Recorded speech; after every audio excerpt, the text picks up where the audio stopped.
So our efforts to get justice-involved citizens back into their communities and to improve the fairness and effectiveness of our justice system has the support at the highest levels of this administration.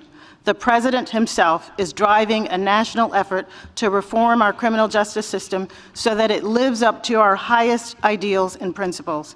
In laying out his vision and crafting policy, he's been guided by our next speaker, and I'm honored to have the opportunity to introduce her today. And I can tell you, having known her for, I won't say 30 years, this passion is real. It's very real. Valerie Jarrett is the head of the White House Offices of Public Engagement and Intergovernmental Affairs and one of the President's closest advisors. She accompanied the President on his recent trip to Newark to a reentry employment center last month. And she made it clear that she believes, and this administration believes, that helping individuals reintegrate is the key to unlocking their potential and bettering our society. She is a staunch supporter of our Second Chance Act programs and has been a tremendous advocate for the work that all of you do in your communities. So it's my pleasure to introduce Valerie Jarrett.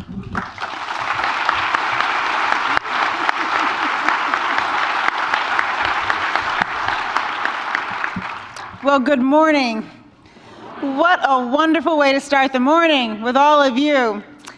Karol, thank you for that introduction. I am proud to say that I've known Karol since 1979 when we were suite mates in law school, and I have been just delighted to see her have a career that was full of passion and sense of justice, and there is no job that she has wanted more than the job she has now because of what she has the opportunity to do with all of you. So Karol, thank you for your leadership.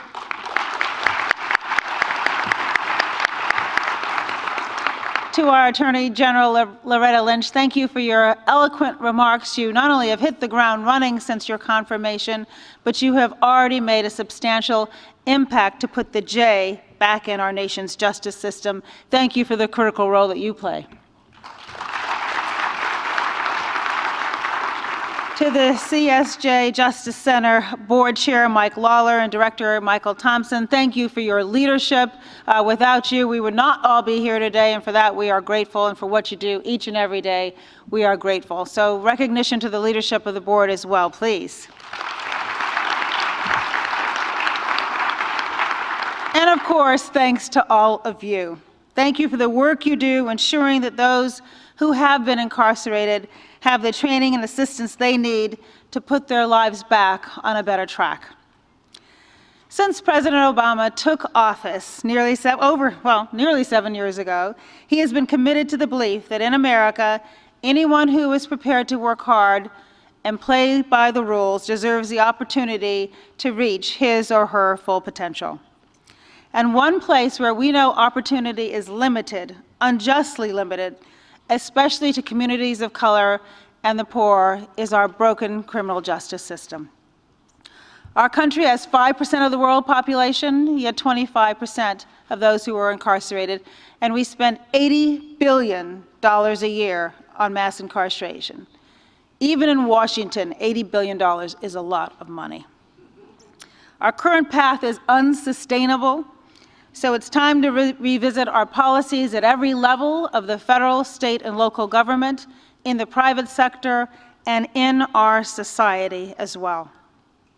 We have to create opportunities for every American.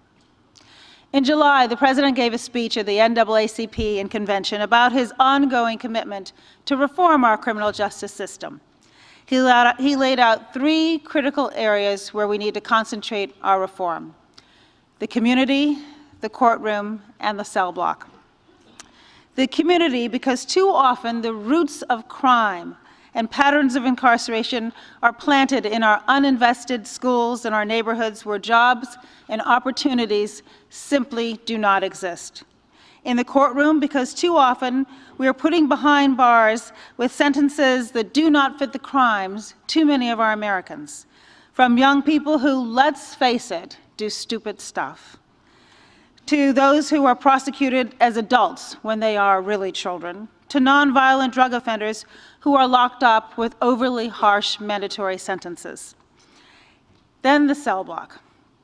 The challenges incarcerated Americans already have are actually exacerbated in prison, where the prisoners are not provided with the training and the treatment essential to success after release. The consequences, of course, which are that people languish needlessly for years in our prison system, and when they're released, they are inevitably moved quickly right back through that revolving door to prison. So today, I'd like to focus on what we can do together to remove those barriers to reentry by proactively creating opportunities for those who have been incarcerated that enables them to provide for their families and lead full lives free of crime. So let's begin with a couple of stories. A few months ago, I visited Homegirl Cafe in Los Angeles. Maybe some of you have heard of it. It's affiliated with Homeboy Industries, which is founded by this amazing man, Father Greg Boyle.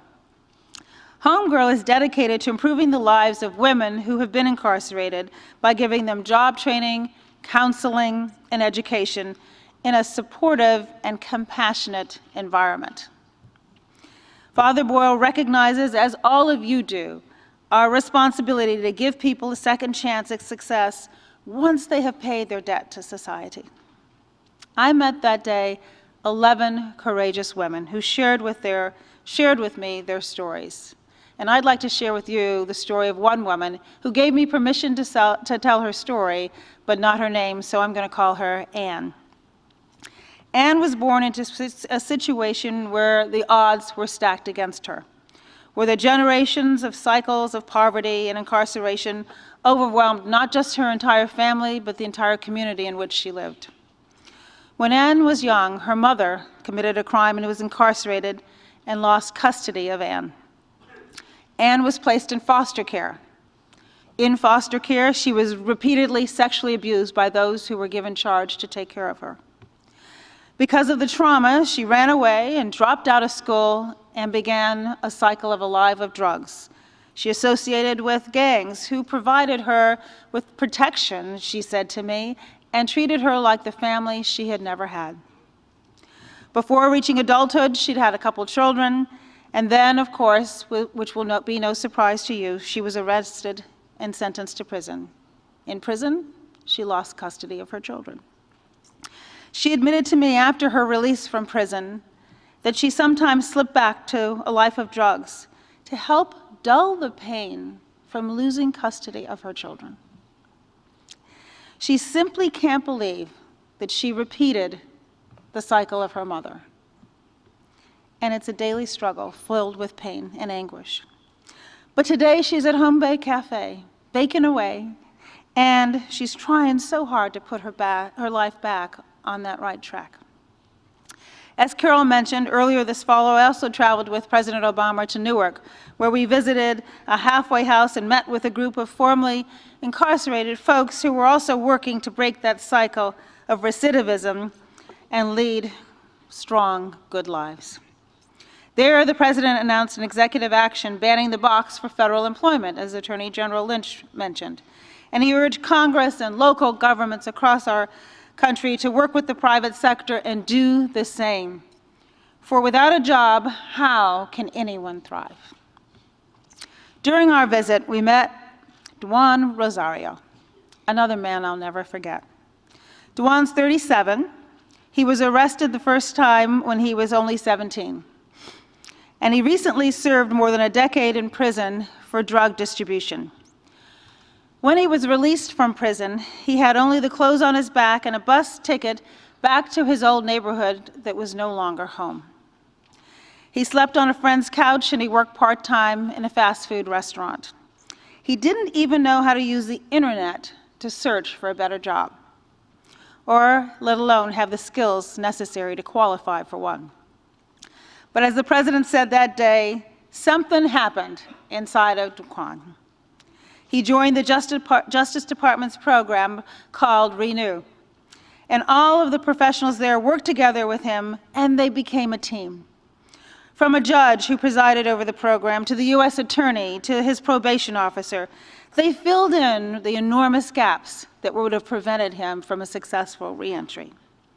When he needed clothes for a job interview, they found the money for the clothes. When he needed help finding his own place to live, when his friend said enough is enough, they helped him find a place to live. When he wanted to qualify for his dream to become an EMT professional, they helped him qualify for his license. They combined their own dollars with the second chance funding to give him that opportunity. They came out of their own pocket to do what they knew was right. Because of those investments in him, because there was a community of people looking out for him, he was able to eventually become an EMT. And as the president said that day, and I quote, "Instead of peddling drugs that are destroying lives, he's saving lives. He's making the community better." These stories are important stories.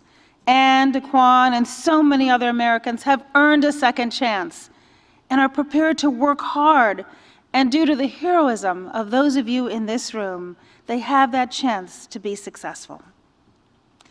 If we don't provide them with the tools that they need for successful reentry, society will fail them. We will fail them. That's why our recidivism rate is so high, because people aren't getting the support we need. We should not have to rely on the generosity and goodwill of a few to do what society knows we must all do. Too many Americans simply ignore the irrefutable realities that those who are released from prison face: lack of skills, education, mental health challenges, poor self-esteem, lack of a healthy family support network to help them get back on their feet, discrimination by employers who will not even consider hiring someone with a criminal record. In Anne's case, let's remember that she's also a mom, desperately trying to reunite with her children. And she's not alone. We estimate that there are 120,000 moms in our prison with kids under the age of 18. And about 1 million fathers in America behind bars. About 1 in 9 African American children have a parent in prison. So we have to remember, we're not just punishing the offenders. Too often we're punishing their families and making our communities less safe, which is why law enforcement is so supportive of our reform efforts. And having spent time with Anne and Daquan, I know the incredible potential that's being wasted unless we all do better by them. Whether an EMT or a baker, they have talents to contribute. They can be positive role models for their families and friends, as well as for those who have been incarcerated and want to follow in their footsteps. And as we as a country know, we need to live up to our full potential, and we're not going to be able to do that unless everyone has an equal opportunity. Of course, you all know this because you're out there on the front lines each and every day, from the Second Chance grantees in Harlem, who are working with community organizations to help formerly incarcerated men and women find work. In my home state of Illinois, you're showing how collaboration among criminal justice agencies can drop the recidivism rate by 20%. And a group of you in Florida is working to change how law enforcement interacts with people with mental illnesses. I've visited reentry programs in New York, and I see the same thing happening right there. You see how the criminal justice system contributes to the cycle of poverty and crime and reincarceration time and time again, that have packed our prisons, have made our streets less safe, have broken up our families, and have taken an immeasurable toll on the fabric of our society. But today, I am more optimistic than I have been in a long time. Starting my day with you is a good start, as I said at the outset. But we're also seeing, as Loretta Lynch mentioned, progress in Congress. For the first time, people have come together across the political spectrum to focus on what we can do to pass meaningful legislation to reform our system. From every major civil rights organization to the ACLU, to CAP, to individuals such as Grover Norquist, to Mark Holdren, the General Counsel of Koch Industries, who's here with us this morning right in the front row, we have seen this enormous, broad spectrum of collaboration. And this is a moment we should not miss. The bipartisan bills have passed out of both the House and Senate Judiciary Committees with strong support, And the President is determined to keep the pressure on Congress to act next year so that he can sign a bill with 4 essential elements. First, reduce mandatory minimums for certain nonviolent drug offenders who are clogging up our prison system. Second, provide current prisoners with the tools that they need and the incentives to help turn their lives around. Third, give nonviolent juvenile offenders who have served their sentences the second chance that every child deserves. And lastly, reinvest in savings from reforms into public safety programs. This will be meaningful progress, but we're not going to stop there. It's the first major step. And the truth is that we wouldn't be where we are without the support from all of you. It's you who work every day to give Americans the opportunity that we know they deserve. It's you who are showing employers that there's a wealth of talent, all too often overlooked. And it's you who are demonstrating in communities across our America that when we invest in and support people, rather than just leaving them in prison, we all benefit. That's when they're given a chance to thrive and succeed, is when we all pull together to help. So I ask you to keep bending that arc of the moral universe towards justice. Keep creating those vital second chances for every hardworking American. I thank you for what you're doing. I look around this room and I just want you all to know the President stands with you. He stands behind you. Join hands and let's all do what we can to perfect our union. Thank you very much, everyone.